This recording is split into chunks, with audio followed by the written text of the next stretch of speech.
Dobr den. Dobr den. Sonya Yoncheva, thank you for having us today. Thank you. And in your private rooms, so it's a honor for us. And it's now 12 o'clock, so for an artist, it's still morning. Oh yeah, it's early morning. And it was a long night yesterday. Yeah, you know, in artist life, we always have this schedule that is completely on the opposite side of the world. But it's kind of fascinating because we basically are living in the night, and in the morning it's a very strange mixture of inspiration and waking up moment. Yeah, and we have seen us or met us yesterday the first time at the new prize giving. The Opus Classic. Yeah, Opus Classic. And what do you think about the new style of? Oh, I absolutely liked it. I enjoyed it. I met so many friends and colleagues, and for me it was interesting also to hear what is the level needed today in Germany, but not only, internationally speaking. What are the projects of my colleagues, how they develop, what they do. This is so passionate and interesting for me. Interesting. And when have you been in bed yesterday night? Oh, it was around 3 o'clock in the night. Wow. And in the morning, do you have some singing rituals? Oh, no. Or a performing day, rehearsal day? Oh, yeah, of course. If it's a rehearsal day, you know, even in our industry, we have to wake up at 10 o'clock and sometimes or wake up at 8 or warm your voice, and at 9:30 you have to be on stage because there is early rehearsals. It's strange, a sensation, but we do it. It's not impossible, but it's tiring because, you know, every normal person, when you wake up, your natural way is not to sing. Yeah, that's right. And in 2 days, you have the premiere of your new role debut, Medea, by Cherubini at Staatsoper Unter den Linden, Berlin. What is your feeling about your character, about the composer, the direction? Oh, it's absolutely marvelous project, and the role is it's a monstrous part. It's really hard, vocally, but also dramatically, because she's a very complex lady. She has a lot of facets, a lot of colors, and I really have to show them so people they can feel the compassion with her. The composer is extraordinary, absolutely prodigious music that is sounding absolutely not predictable, and for us it's so interesting because we rediscover it every night. Yeah, I pretty much enjoy this part and the production. And the new Staatsoper Unter den Linden, because it's a new build or has his renovation. And what do you think about the acoustic or the acoustic is great. The acoustic is great. The hall is great. They worked a lot for the comfort of the singers. So we have very nice dressing rooms, and we have a fantastic canteen, and a lot of people around us to help us. It's I'm really happy for Staatsoper that they could do this renovation, because it was it deserves it. It's a house that exists since a very long time. Yeah. So, yeah. Ah, nice. And you live in Berlin. Since when do you live in Berlin? Actually, yeah, this is my second home. I live basically in Switzerland, but Berlin is our artistic home, let's call it like that. Me and my husband, we always liked Berlin, and we spend a lot of time here listening to concerts. A lot of concerts and shows are happening here in Berlin, and culturally we like the city. And for us, it was natural to have this home here. Also because my husband was working at the Staatsoper with Maestro Barenboim for almost 4 seasons. So And our love story started in Berlin. Oh. So yeah, that's very interesting. Yeah. So we're pretty much connected to Berlin. We love the city. We have many, many friends here. Oh, nice. No, it's a very interesting city. It's a mixture of a lot of cultures and mentalities, and you can immediately see this reflecting on the art, you know. And also I like the idea that here are happening so many new things, and they're somehow influencing the art industry and the contemporary art industry. This is precious. Yeah, more freedom, maybe. Freedom to express and to exist in many, many ways. Yeah, it's right. And during the performances, you have a very big gala concert at Berlin Philharmonics. Yeah. And it's only you with a tenor. Yeah. And you have duets and arias by Verdi. Yeah. And it's hard work, I think. It is, It's a mixture of repertories, because Cherubini and Verdi, they basically have very small things in common. But for me, it was important to give this concert here, and also because I like to sing in the Philharmonie. It's an absolutely marvelous hall.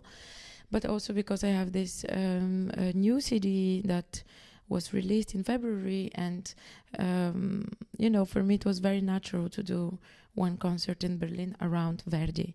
I was using the moment that I was here in Berlin and working on another project, so I can have all the audience possible in Berlin. And what can the audience expect?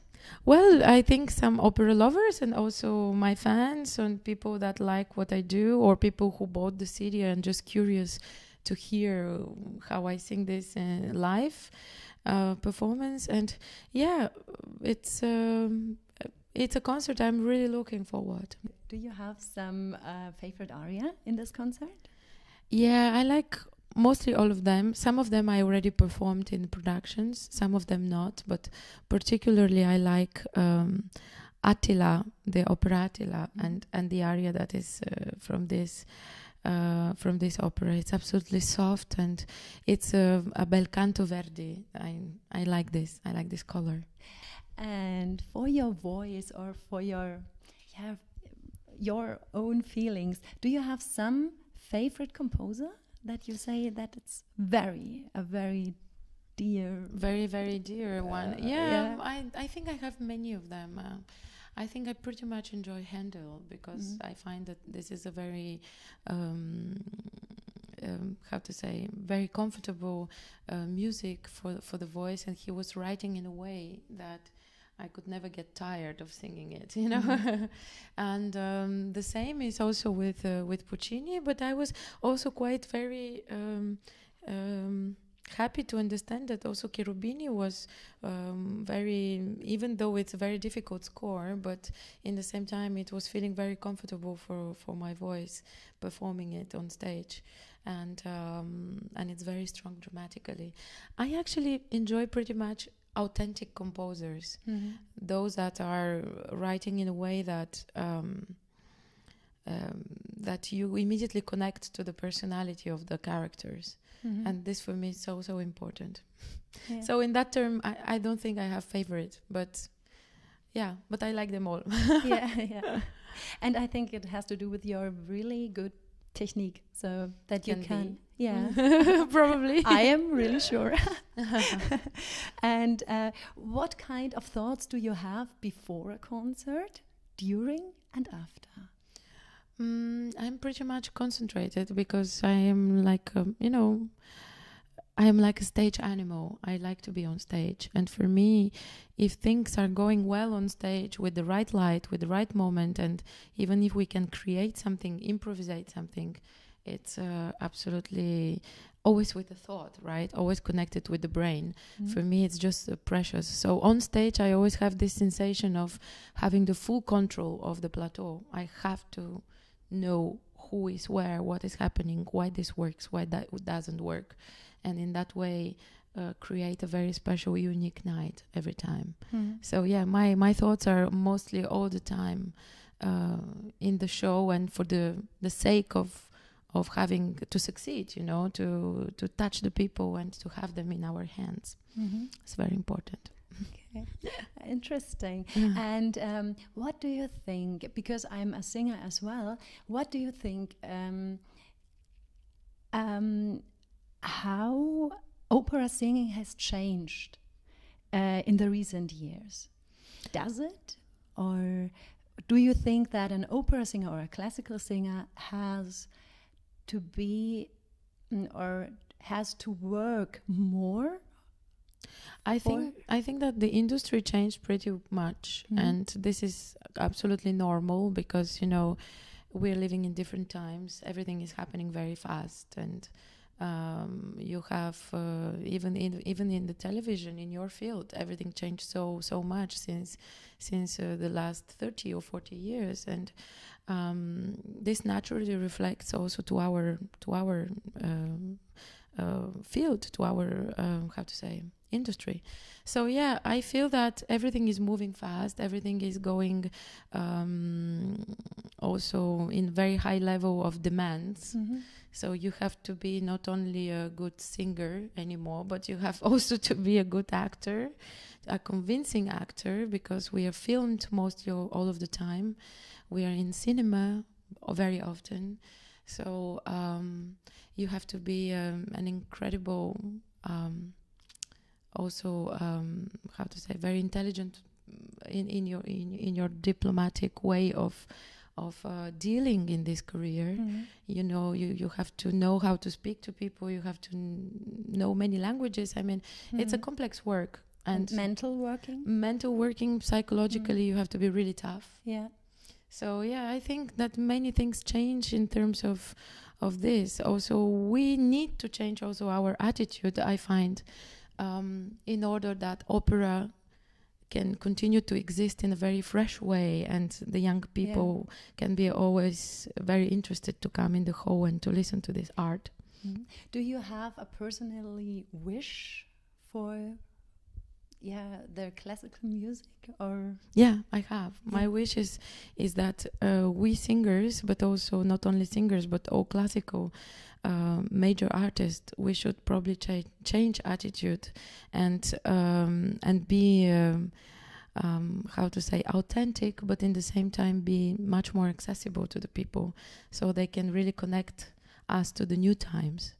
I'm talking about, you know, behaving like old diva from the 60s. I don't think this is very interesting anymore.